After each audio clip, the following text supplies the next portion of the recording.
A relationship with the right referral partner could be a game changer for any B2B company. So what if you could reverse engineer these relationships at a moment's notice? Start a podcast, invite potential referral partners to be guests on your show, and grow your referral network faster than ever. Learn more at sweetfishmedia.com.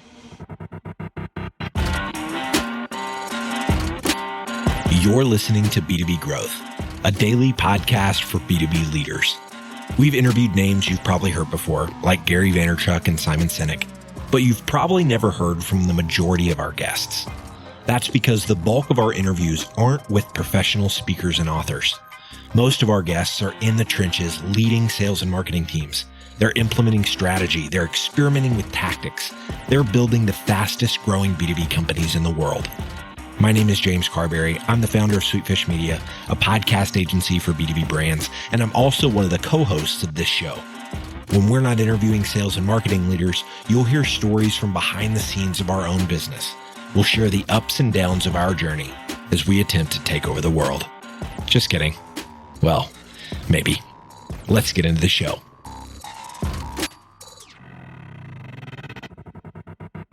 Welcome back to the B2B Growth Show. I'm your host for today's episode, Sean Blackburn with Sweetfish Media. I'm joined today by Trevor Rappleye. He is the CEO of Corporate Filming. Trevor, how are you doing today? Hey, how are you today? I'm good. I'm doing fantastic, Trevor. Thanks for asking, and I'm excited to have you on today. You are an avid listener of the show, and we certainly appreciate that, and so it's awesome to have you on. Today, we're going to be talking about a topic that is really cool, how authenticity and stories are the most underrated tool in business. But before we begin, if you can just tell our listeners a little bit about you and your background and what it is you guys do over at Corporate Filming. Definitely, yeah. So I'm very honored to be on the show, and yeah, so I actually started, it's kind of funny to bring it all the way back, right? During the days of VHSs, DVDs, I've been filming, telling stories since I was like 13. And I started actually at eventfilming.net. I still pay $9 a month for the URL when I was 13. Wow. Telling stories, capturing moments. So really, here at Corporate Filming, what we do is we really tell stories that really helps drive sales home, whether it's highlighting your people, highlighting your passion, and just highlighting why you do what you do. I tell people we are storytellers. That's really all we are. And I'm obsessed with diving into the why of why people do things. I love that. And, you guys recently went through a pretty major rebrand, and you kind of alluded to it. Started off as eventfilming.net and recently switched over to corporatefilming.net. What was kind of the impetus behind that, and how's that process been for you? Yeah, I can't tell you. That was one of the hardest decisions I've probably ever had to make, right? Because eventfilming.net was my baby, right? I started it when I was 13. I had event filming logos on everything, so maybe I didn't want to rebrand all of our swag deep down, but really, the reason for the rebrand is every week for at least 2 hours, I take about 100 steps back and I ask myself, where do I want my company to be in 5 or 10 years? And whatever that is, I want to start making moves now. And even talking out loud about it is something that is really cool, how we've actually fully transitioned out of it.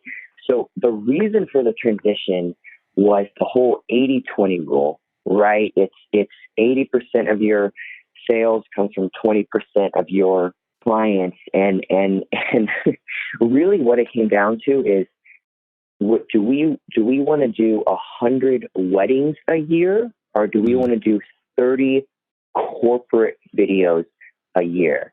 And hint, they're the same exact revenue in the end, right? But corporate takes a shorter time and they have retention. So now, because of this switch, I'm so proud to say we are now national. We are in LA, SF, New York, and now expanding to Orlando. And we've had the best year we've ever had, and we're only 2 months in. So I'm super excited about this transition. I love it, Trevor, and congrats on the success. Yeah. And definitely excited for you guys to be here in Orlando. That's my neck of the woods. And There we go. I love that you guys have taken what you wanted with your goals and even brought that into the branding of the company. It speaks to our point today that we're talking about with authenticity. And there's a couple places that you've identified authenticity really kind of being a superpower within business. And there's a couple of those that you'd like to unpack with us today. The first being authenticity in the sales process. So as we're looking at this role that authenticity and stories play, where do you feel like it is the most underutilized, and why do you think it's so important overall to really bring this into your business cycle? Yeah, so I really try and do what everyone else is not doing. And I feel like story, being able to connect with someone, especially in a world where we all just text all the time. No one calls anymore.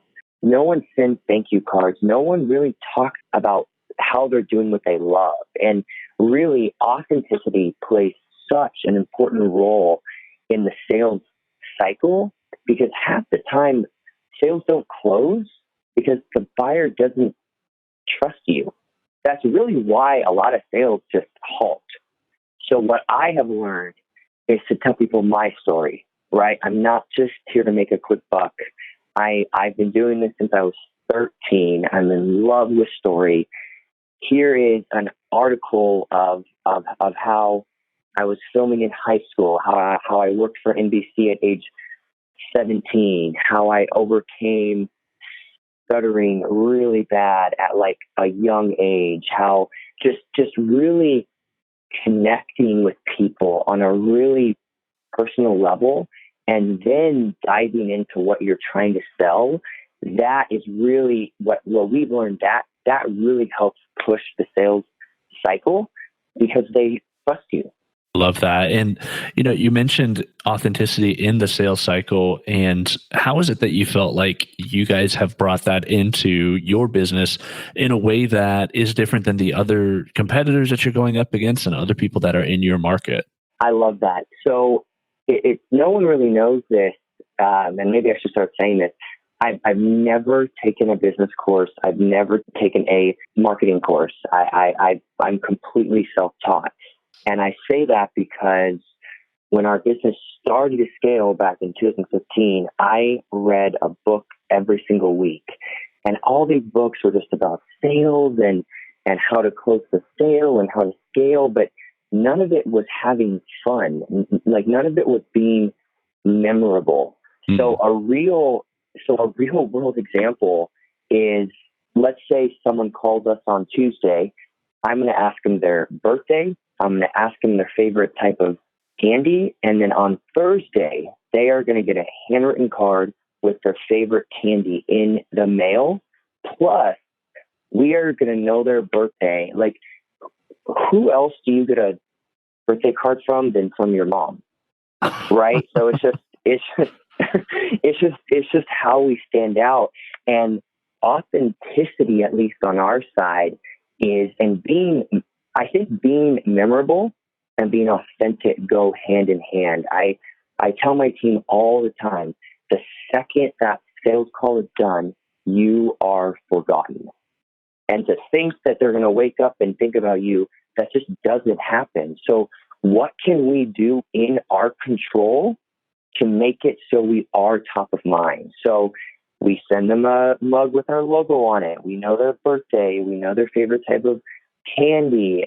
If they come into our office, they walk in with disco lights on and their favorite song and a big welcome sign. And it's just being memorable in such an impersonal world. And I feel like that can be applied to every single aspect. I think people are afraid to have a little fun, but having fun shows that you care, and it makes you, it keeps you top of mind. It's a little bit of a nebulous idea, but as we're sitting here talking, I'm thinking about, if you're telling your story accurately and truthfully, it's really an authentic experience.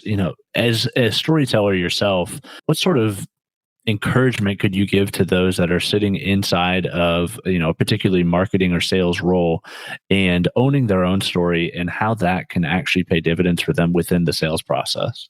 I would say it can't hurt to tell people why you do what you love.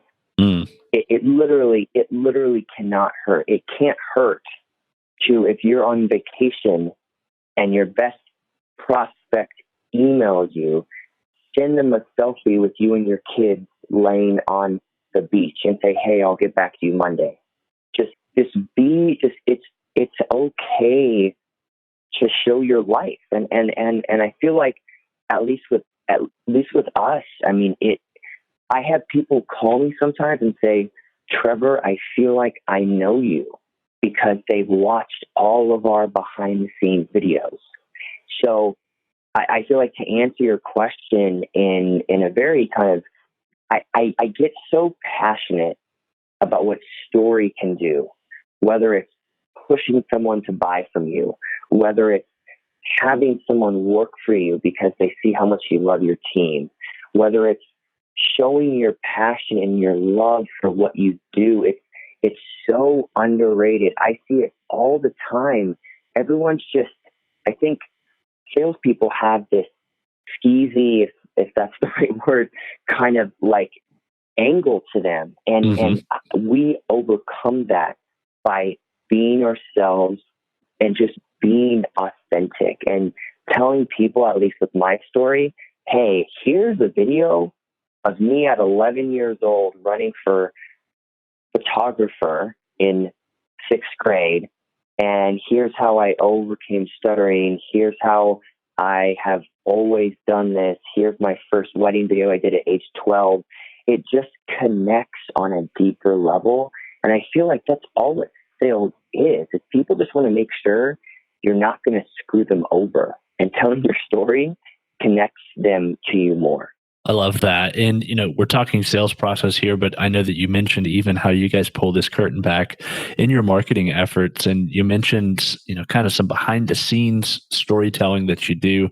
Why is it that you feel like authenticity in the marketing side of things is really important, as well as you're looking for new prospects and looking to connect with new potential customers who maybe aren't in that sales process yet? I always want to do what the competition is not doing, which is why we ran away from weddings. Everyone's brother, cousin, dog films a wedding now, right? So I'm trying to I'm trying to get away from it, right? Like I'm trying to do what everyone else isn't doing. And I kind of read a quote that ties into what you're asking. And the quote was, "In order to scale, you have to do the unscalable." And I forget who the quote was from, but I take that as telling our story and being authentic, having that personal touch with everything that you do. So our behind the scenes videos, right?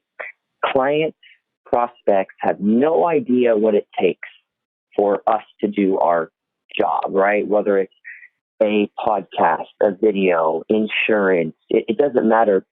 Prospects have no idea. So why not give them a little taste?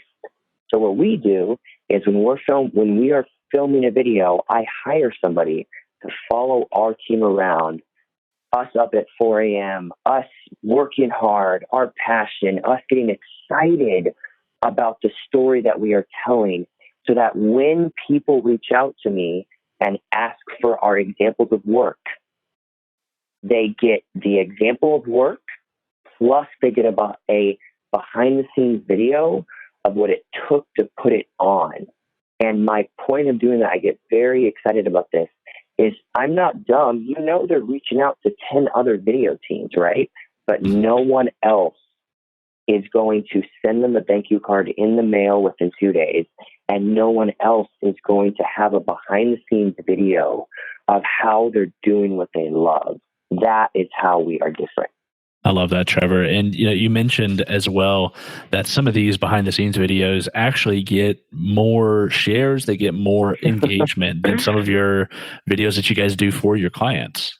Yeah, so that was, I'm laughing because whether or not I think it's interesting that a video we spend weeks on doesn't get viewed as much as our behind the scenes video, it's something that just makes me laugh, right? But really, people want to be entertained. People don't want to be sold to. But if they're watching our behind the scenes video, we're kind of selling to them. They just don't know it, right? Because they are watching our video, they're seeing our love for what we do. And what we've also started doing, once again, I want to do what the competition won't do, is we make an outtake reel. So we make a blooper reel of executives, of staff members, of CEOs messing up on camera and then laughing about it. That gets more shares on LinkedIn than our actual weeks of production for our main video, because people, it just humanizes them. So it's very funny, even as we're scaling and growing. I just want to be so different. I want to do things that actually make people feel something or laugh or want to share it. And that's what we've learned about these behind the scenes videos and these outtake reels. I really like that. And man, as you were saying that, I just understood even for a moment why that might even be a good value for your customers, because not only are you showing the behind the scenes of your own filming process, you're also showing the behind the scenes of the customers who you are filming themselves. And that's also a valuable thing for them with an authentic storytelling angle. So I think that's genius that you guys do that. And, the third spot that you mentioned, authenticity really being a game changer with, is in the follow-up. And, the old saying, the fortune is in the follow-up. But how do you weave in authenticity into the sales process follow-up, not just, the sale as far as once you get that business? Yeah, I love that. So I think you guys interviewed BombBomb. So I use their service. I was not paid to say this. We actually use their service. That is how we follow up as well. So once again, it all goes back to what can we do that the competition isn't doing, or what they think won't work. And every other person will follow up with an email, with it's this crazy thing that I'm on the phone, right? I actually call people, right? And I try and do it the best time to call people is at around 8 a.m. because that's before the gatekeepers are actually inside the office. Right. That we've learned. So really the authenticity in our follow-up is they get a thank you card. Even if they decide to go with somebody else, we still keep their birthday on our calendar. We still send them a Christmas card. It's just because someone isn't a client now doesn't mean they're not going to be a client a year from now. So it's just that authentic follow-up. So with BombBomb, I will, even if I'm in my house working from home, or if I'm at my office, I just do a quick BombBomb video. Hey, I just want to make sure you got my last email. I'm honestly so excited to tell your story. I'm free tomorrow at 10. Let me know if that doesn't work. And then they see me smiling. They see me laughing. It's just right. And then, so it's just this. So that's how I would answer that. It's just, don't be afraid to, if you do what everyone else is doing, you're not going to stand out. You're just not. And to think that you are is just incorrect. I think that's a really fantastic encouragement. And, it is tough and it takes courage to do something that's riskier that other people aren't doing. What would your encouragement be as far as you've seen a ton of business results from telling your story this way and bringing your authenticity and your story into your sales, your marketing, and your follow-up process? For the audience that's listening, I know that you're a listener as well. What sort of encouragement would you give to them to step outside of the box and bring in their story into their process? Yeah, I would say the power of authenticity and the power of story in sales is proven with us. It can't hurt for you to stop selling on your 45-minute phone call and at the start saying, you know what, let me tell you about why I love what I do. That can't hurt, right?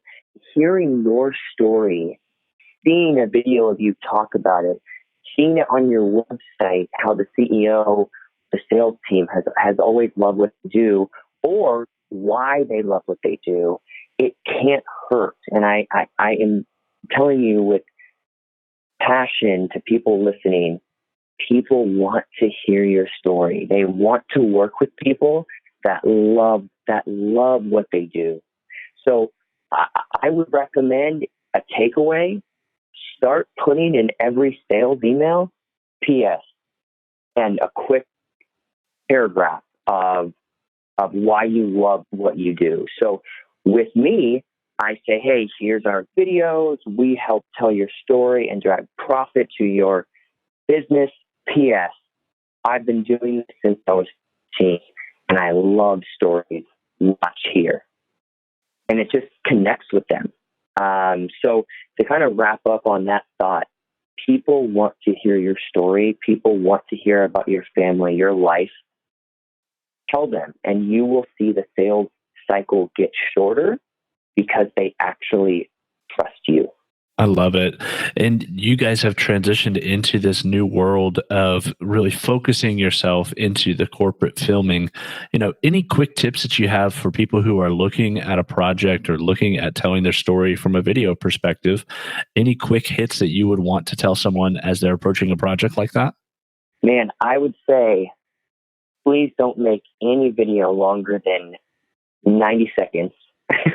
I mean, people's attention spans are so short now. And I would say, don't talk about your product until you talk about the love for what you do.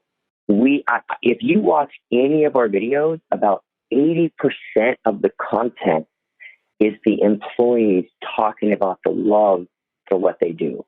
Because that's really all that matters. If people are already emailing you, if people are already talking to you, they must know what you do on a certain level. So flip the script, be different, and talk about your love for what you do. Trevor, I love that. And thanks so much for your perspective. I think this authenticity in stories being underrated within business is extremely true. If people want to, have a video project or storytelling project that they want to work with you with, or just connect with you in general, what's the best way for someone to find you? Yeah, so our website is corporatefilming.net. We are on Instagram is /corporatefilmingusa. And please find me on LinkedIn. It's /Trevor Rappleye. That's Rappleye. And my final thing is please reach out to me. I would love to know if, my story has helped any of you. And my email is Trevor, Treor, @corporatefilming.net. Perfect. Well, Trevor, thanks again for being on the show. We appreciate it so much, you coming on and sharing your perspective. Thank you. Thank you. We totally get it. We publish a ton of content on this podcast, and it can be a lot to keep up with. That's why we've started the B2B Growth Big Three, a no-fluff email that boils down our 3 biggest takeaways from an entire week of episodes. Sign up today at sweetfishmedia.com/big3. That's sweetfishmedia.com/big3.